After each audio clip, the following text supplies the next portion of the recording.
The river had a way of holding light. It gathered the last gold of afternoon and spread it thin across the surface like something poured from a jar. The Clinch River ran wide and slow through Hancock County, Tennessee, bending south past the town of Sneedville, where the hills came down steep on both sides.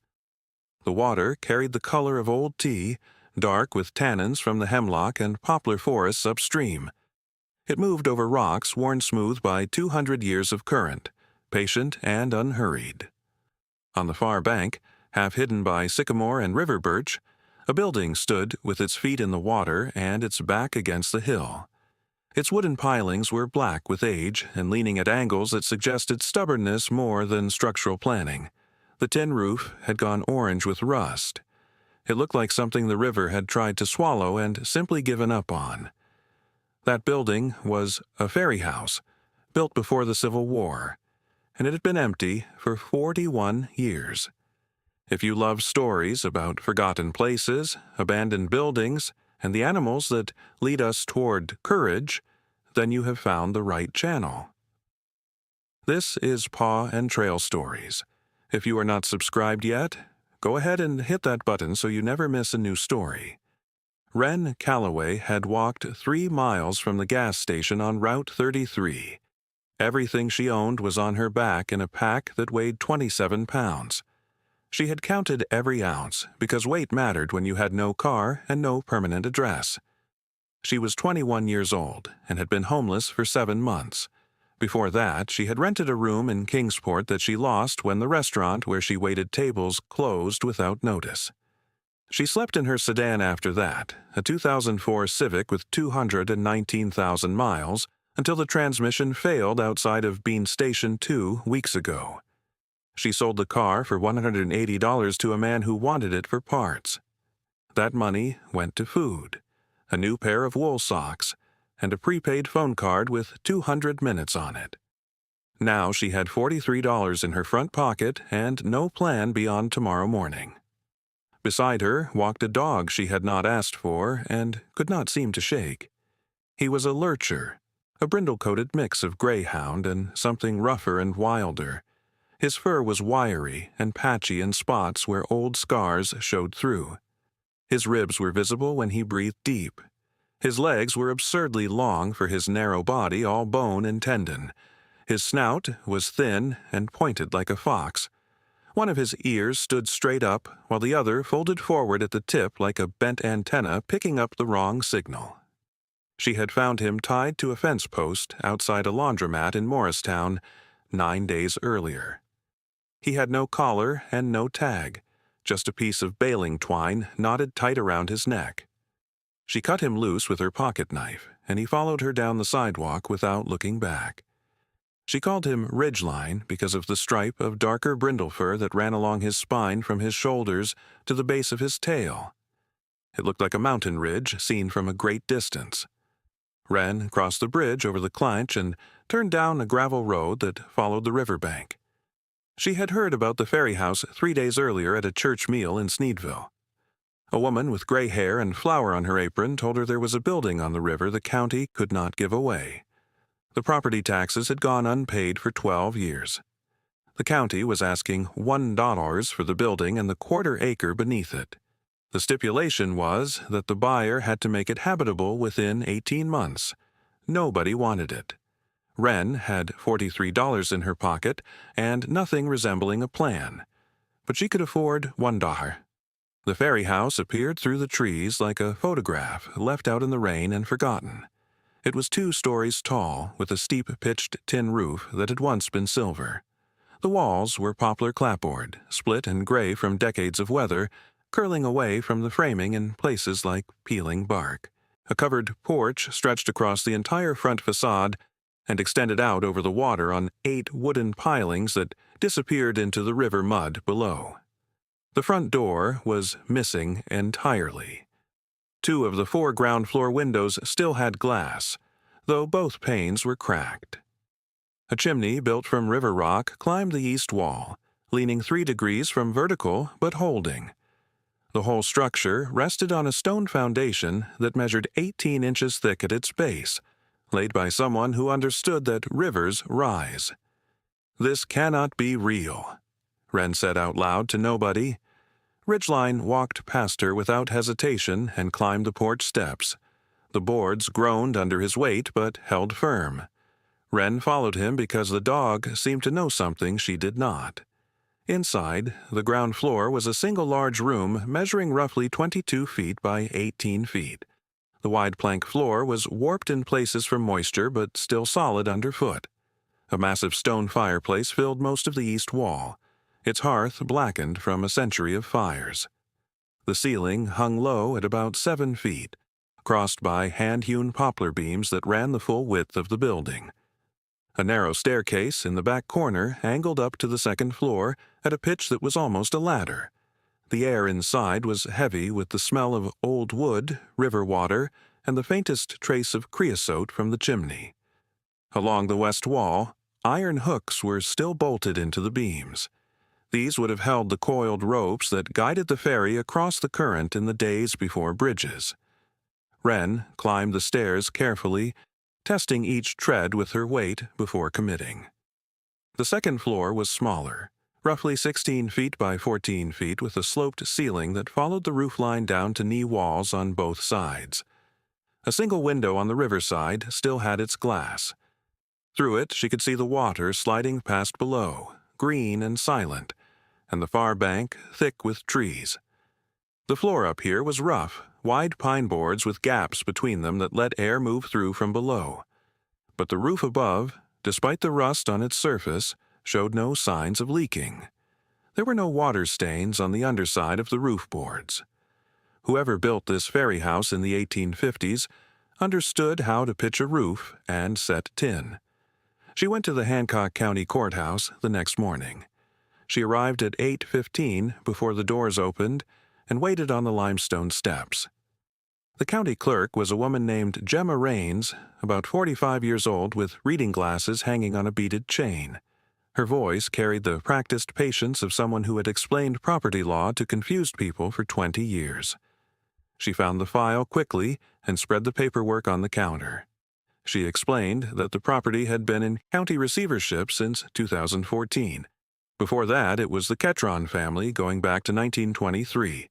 Before the Ketrons, it belonged to the Livesay family, who built the original ferry crossing in 1856. "And the price is actually $1? Wren asked. "The price is actually $1, Gemma confirmed. The county had been trying to move the property for 6 years, and nobody wanted the liability. The stipulation was that the buyer had to bring the structure up to habitable code within 18 months or the property would revert back to the county. Wren asked what habitable code meant exactly. Gemma explained it meant running water from an approved source, a working waste system, an electrical inspection signed off by a licensed inspector, and a roof that kept rain out. She looked at Wren over the top of her reading glasses and asked if she could manage that. "I can manage that," Wren said. She placed a single-dollar bill on the counter. Gemma studied it for a moment, then studied Wren, then picked up her stamp and pressed it onto the deed transfer form. The ink was purple. "Good luck, sweetheart. That old building has been waiting a long time for someone too stubborn to know better." Wren carried the deed back to the ferry house, folded inside her messenger bag. Ridgeline was waiting on the porch when she arrived. He had found a dead crawdad on the riverbank and carried it up to the porch boards like an offering. She stepped over it and went inside to take inventory of what exactly she had bought for $1. The first priority was water. The old well behind the building had a cast-iron hand pump mounted on a stone pad. The pump mechanism was seized solid with rust and mineral deposits. Wren walked 7 miles to the nearest hardware store and spent $14 on a can of penetrating oil and a 12-inch pipe wrench. She walked 7 miles back. It took her 3 full hours of soaking the joints, working the handle, and applying leverage before the pump finally broke free with a sound like a cork leaving a bottle. The water that came up was brown at first, thick with sediment and iron. She pumped for 20 minutes straight. The water turned cloudy, then milky, then finally ran clear. She filled a mason jar and held it to the light. It looked clean and smelled like nothing. She would get it tested at the county health department later for $12, but for now, she had water that did not come from a gas station bathroom. A man named Tucker Pratt appeared on the third day. He was about 30, wiry and deeply tanned, wearing a sun-faded Carhartt jacket and work boots that had dried mud caked in the treads. He said he lived a half-mile up the hollow and had seen movement around the old Ferry house. He introduced himself and asked if she was the one who bought the place from the county. Brave or crazy, Wren told him. Maybe both. He walked the perimeter of the building slowly, examining the foundation stones, pressing his thumb against the pilings, looking up at the roof line with one eye squinted. Ridgeline followed 3 feet behind him the whole time. "The bones are solid," Tucker said when he came back around. Whoever set the stone foundation knew their craft, but the main problems were the roof tin and the porch pilings. The pilings were original black locust, which was the only reason they had lasted 170 years. Some of them were going soft at the water line where the wet-dry cycle worked on them. Wren asked how bad the roof was. Tucker said about half the panels needed replacing, but the other half still had life. He paused and asked if she was afraid of heights. "I am afraid of sleeping outside in November," Wren said. "Heights are fine." Tucker showed up the next morning with his pickup truck loaded with salvage lumber from a collapsed barn in Lee County. He had gotten there before the scrap dealers and pulled every board that was still straight and sound. Poplar planks, oak framing pieces, and a stack of chestnut boards that were worth more than he let on. He refused payment for any of it. "Call it a hollow welcome," he said. Ridgeline followed Tucker around the job site for the rest of the day, which Wren tried not to take as a personal insult. The renovation began with the roof because everything else depended on keeping the rain out. Wren climbed the ladder and pulled the old tin panels one at a time, prying the square head nails with a flat bar. She stacked the removed panels in the yard. 11 of the 24 panels were still serviceable. She bought 13 replacement panels of corrugated galvanized steel from a farm supply store at $18 each, totaling $234. Tucker helped her carry each panel up and position it while she drove self-tapping metal roofing screws every 12 inches along the ridges. They overlapped each panel by 2 inches and sealed every seam with butyl roofing tape and roofing tar at $12 per tube. She used 4 tubes, adding $48 to the cost. The entire roof took 5 hard days of work. On the 6th night it rained, a steady soaking rain that lasted from midnight until dawn. Not a single drop came through. Wren lay on the 2nd floor and listened to the rain drumming on the new tin above her head. She felt something she had not felt in a very long time. The word for it was safe. The windows came next. She found 3 old wooden sash windows at a salvage yard for $15 each, spending $45 total. The frames needed sanding and fresh paint, but the glass was intact and the weight mechanism still worked. She bought a quart of exterior white paint for $11 and a tub of glazing putty for $7. She spent 2 full days fitting the windows into the rough openings, shimming each one level with thin cedar shakes that Tucker had split from a log. The front door she built from 3 wide salvage barn boards, joined with Z-bracing on the back and hung on heavy strap hinges that cost $22. That door weighed 40 pounds when she finished it. It swung true on its hinges and latched with a solid click. If you are enjoying this story, take a second to subscribe. Every week on this channel we share real stories about forgotten places and the people and animals who bring them back to life. Hit subscribe and the bell so you never miss one. The fireplace demanded attention next. The mortar between the river stones had crumbled and fallen out in dozens of places, leaving gaps where cold air whistled through the wall like a flute. Wren mixed her own mortar using Portland cement, hydrated lime, and coarse sand at a ratio she found in a library book. The materials cost $28 total. She repointed every open joint by hand using a narrow flat trowel and a dental pick that she had carried in her pack since a free clinic visit in Johnson City 4 months ago. The firebox itself was sound, its stones blackened but uncracked.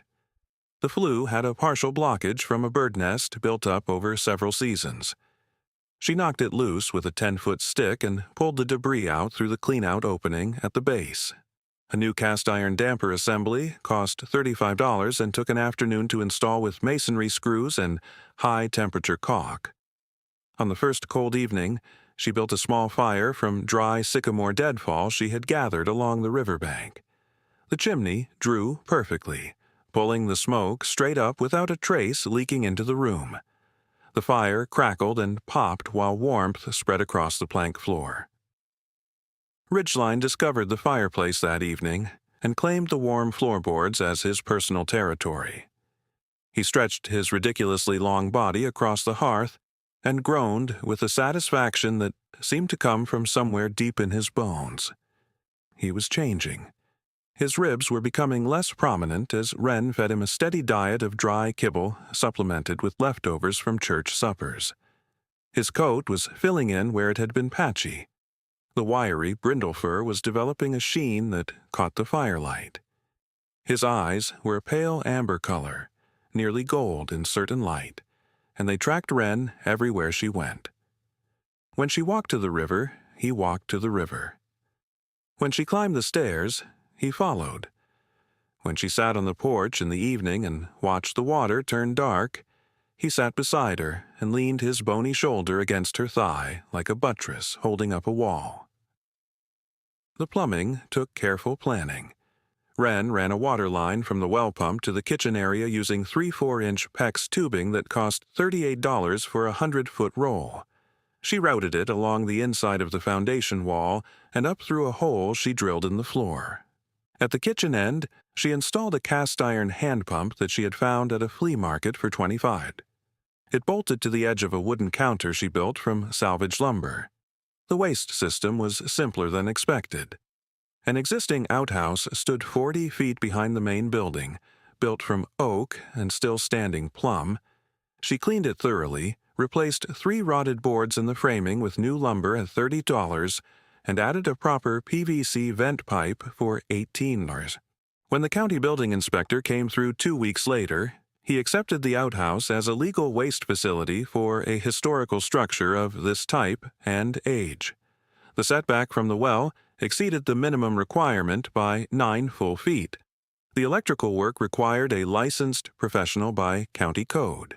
An electrician named Doyle Kinsler drove up from the valley and spent a day running a 60-amp service panel, 4 circuits, and 6 outlets throughout the 2 floors. He charged $287 for labor and materials combined, a steep discount he offered after Tucker told him the story of the $1 Ferry house and the young woman who was rebuilding it alone.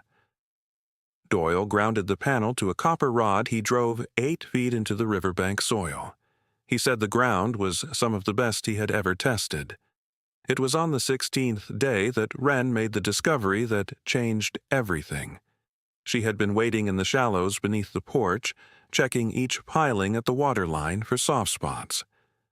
Tucker had warned her about rot at the wet-dry line.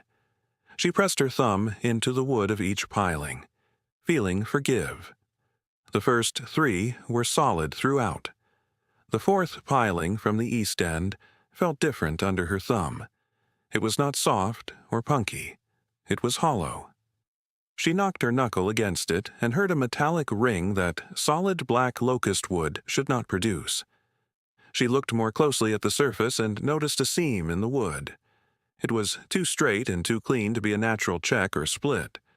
Someone had deliberately cut a section of the piling and hollowed out the interior. The piece had been fitted back in place with wooden dowels and sealed with pine pitch. "Tucker," she called up to the porch where he was replacing a rotten deck board. "Come look at this." He waded in beside her and ran his fingers along the seam. "I will be," he said quietly. "This was done on purpose. Somebody built a hiding spot into this piling." "Can we open it without breaking it?" Wren asked. "If we go slow and careful," Tucker said. "Hand me that flat bar." They worked the dowels out one at a time with the flat bar and a rubber mallet. The section came free after 15 minutes of careful prying. Inside the hollow space was a metal cylinder about 14 inches long and 5 inches in diameter. It was sealed with a threaded brass cap. The brass had turned green with age and river moisture, but the threads still engaged. Wren gripped the cylinder between her knees and twisted the cap. It resisted for a moment, then gave way with a grinding sound. She tilted the cylinder and a leather pouch slid out, stiff with age but intact. The leather was dark brown, nearly black, and the drawstring was a waxed cord. Inside the pouch were coins. Silver coins. Wren poured them into her palm and counted 23 seated Liberty half-dollars. The dates ranged from 1858 to 1864. The silver was tarnished dark gray, but the details on each coin were still clear. Beneath the coin pouch was a smaller bag made of faded green velvet. Inside that bag, she found a gold brooch set with a deep red garnet in a hand-worked bezel. She found a pair of gold earrings with tiny seed pearls clustered around a central post.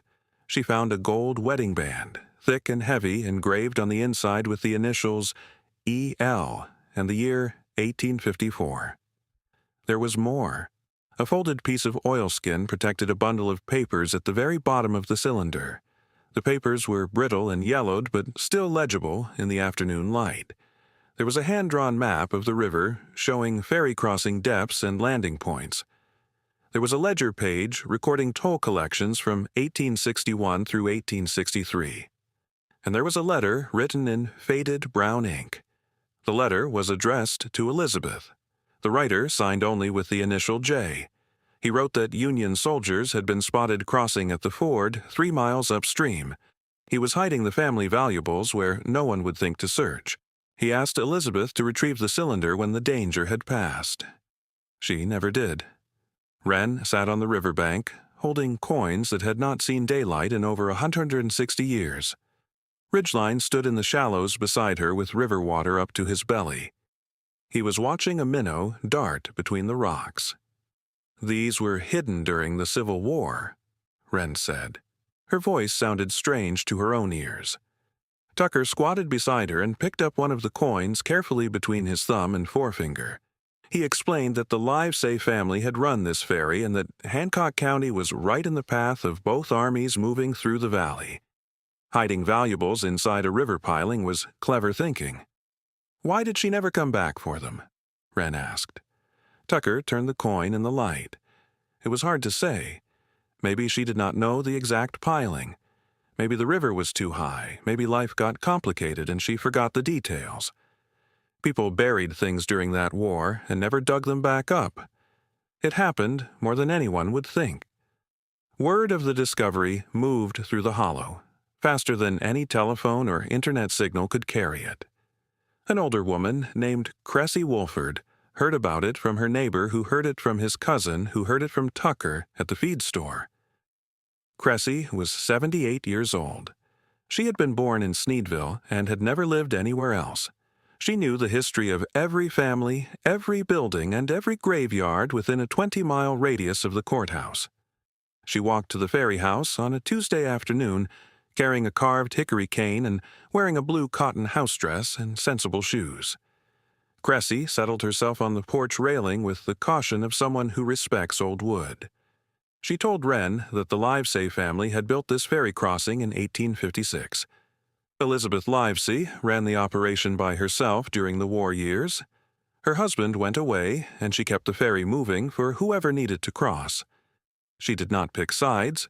She charged the same toll to bluecoats and graycoats alike, because she was practical above everything. Wren asked if Elizabeth had run it alone for the whole war. 4 years, Cressy said, and then 26 years after that. She operated this ferry until 1891 and died in 1897. She was buried up on the ridge in the Livesay family cemetery. You could still read her stone if you knew where to look. She never found what her husband hid, Wren said softly. Cressy said that maybe Elizabeth did not know exactly where he had put it. Maybe she could not reach it. People kept secrets close during that time. They did not leave instructions lying around for anyone to find. Cressy looked at the coins spread on a clean cloth on the porch. Her eyes were bright behind her glasses. "These belonged to Elizabeth. I'm glad someone finally brought them into the light." Wren contacted an appraiser through the County Historical Society the following week. His name was Hobart Reese. He was 60, a retired history professor from East Tennessee State University who now specialized in Civil War currency and regional artifacts. He drove up from Johnson City on a Wednesday morning in a blue sedan that looked as old as some of the coins. He spent 4 hours on the porch of the Ferry house examining every single item. He used a jeweler's loupe and a small calibrated digital scale. He wore white cotton gloves when handling the coins and spoke about each one with a reverence that Wren found both impressive and slightly unsettling. Hobart held the 1861 coin up to the natural light. He told Wren the seated Liberty half-dollars ranged in condition from good to very fine. 3 of them were in remarkably good condition for coins that had sat inside a river piling for 160 years. The brass cylinder had protected them from moisture and oxidation. One coin in particular, the 1861-0, had been minted in New Orleans shortly before Confederate forces seized the mint. It was scarce in any condition. In the condition he saw here, he estimated that single coin at $4,800 to $6,200. Wren asked about the jewelry. Hobart explained that the garnet brooch was mid-19th century work, likely produced in Virginia or western North Carolina. The gold was 14 karat, and the bezel setting was entirely hand-fabricated. He estimated $1,800 to $2,400 for that piece. The earrings were of similar period and craftsmanship, perhaps $900 to $200 for the pair. The wedding band was 18 karat gold, which was significant. The interior engraving connected it directly to the Livesay family, and as a documented historical artifact, it could bring one ton $200 to $800. Wren pointed to the papers laid flat on a board and asked about the documents. Hobart said carefully that the documents might be the most significant items of all. An original Civil War letter describing the deliberate concealment of family valuables, combined with a contemporary river map and a wartime toll ledger, would attract institutional collectors and private buyers alike. For the entire collection together, he placed the total estimated value between $38,000 and $52,000. Wren lowered herself slowly onto the porch steps. Ridgeline, who had been sleeping in a patch of sun by the railing, stood and walked over to press his head into her lap. His tail swayed once. She put her hand on his neck and felt the warmth of his brindle coat under her fingers. She did not speak for several minutes. 3 weeks before this moment she had been sleeping in a dead car with $180 and no address. Now she was sitting on the porch of a building she owned outright. That building had surrendered, a secret it had been guarding since the war between the states. She did not sell everything. She kept the wedding band because it belonged on this land. She kept the letter and the map because they told a story that deserved to stay whole. She donated copies of the documents to the Hancock County Historical Society. Cressy Wolford personally oversaw their preservation and display in a glass case near the front entrance. Wren sold 18 of the 23 coins and all of the jewelry through a reputable auction house in Knoxville. The total sale after the house took its 15% commission came to $41,200. She kept 5 coins, including the 1861-0 half-dollar. Some things are simply worth more than their price. The total renovation cost for the Ferry house came to $1,000. The roof panels cost $234.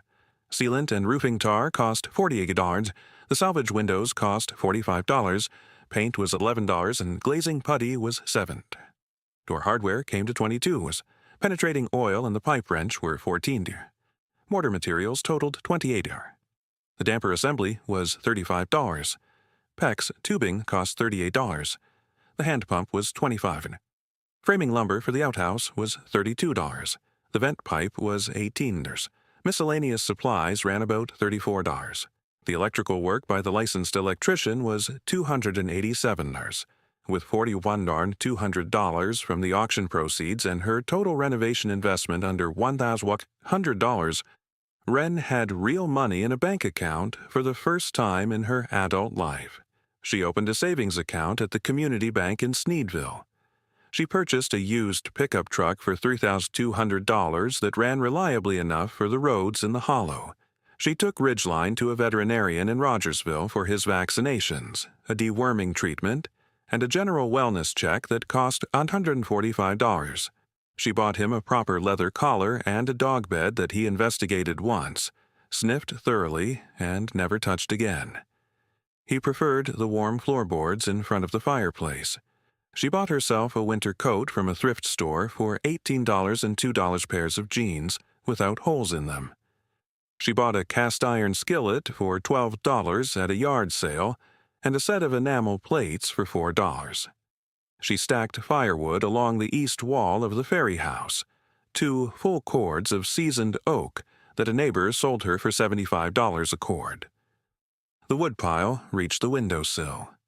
The Ferry house looked different now, but not unrecognizable. The new galvanized roof caught the afternoon light and threw it back toward the river. The windows had clean glass that reflected the trees. The front door, heavy and hand-built from salvaged lumber, stood open during the day and latched tight at night. Inside, a fire burned in a fireplace that had been cold for 40 years.